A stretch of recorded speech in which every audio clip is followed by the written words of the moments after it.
પાદરામાં લાખો રૂપિયાના ભારતીય બનાવટના વિદેશી દારૂનો નાશ કરવામાં આવ્યો છે।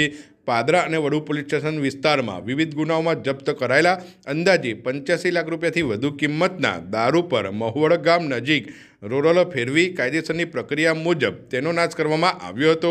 આ કામગીરી દરમિયાન પોલીસ વિભાગના ઉચ્ચ અધિકારીઓ, પ્રાંત અધિકારી સહિતના અધિકારીઓ હાજર રહ્યા હતા। સમગ્ર કાર્યવાહીનું વિડીયોગ્રાફી પણ કરવામાં આવ્યું હતું, જેથી પ્રક્રિયામાં સંપૂર્ણ પારદર્શિતા જળવાઈ રહે। દારૂના જથ્થાના નાશ બાદ પોલીસ વિભાગે કાયદો અને વ્યવસ્થા જાળવવા તથા ગેરકાયદે દારૂના ધંધા સામે કડક કાર્યવાહી ચાલુ રાખવાનો संदेश आप्यो छे।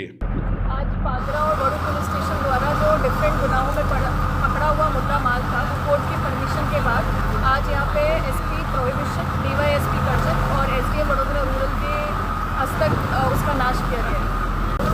કરજણ ડિવિઝનના વડુ અને પાદરા પોલીસ સ્ટેશનમાં વિદેશી દારૂના જે ગુનાઓ દાખલ થયા છે એ તમામ ગુનાઓમાં નામદાર કોર્ટની મંજૂરી મેળવી અને કબજે કરવામાં આવેલો જે વિદેશી મુદ્દામાલ છે દારૂનો એને નાશ કરવા માટે મંજૂરી મેળવી એસડીએમ સાહેબ, ડીવાયએસપી અને નશાબંધી અધિકારી તથા લોકલ થાણા અમલદારશ્રીઓ સાથે અત્રે બંને વડુ અને પાદરા પોલીસ સ્ટેશનના ગુનાઓનો જે મુદ્દામાલ કબજે કરેલ છે તે નિયમો અનુસાર નાશ કરવાની પ્રક્રિયા હાથ ધરેલ છે, જેમાં 24,000 બોટલ દારૂની અને લગભગ 85 લાખ રૂપિયાનો મુદ્દામાલ છે બંને પોલીસ સ્ટેશનનો મળી।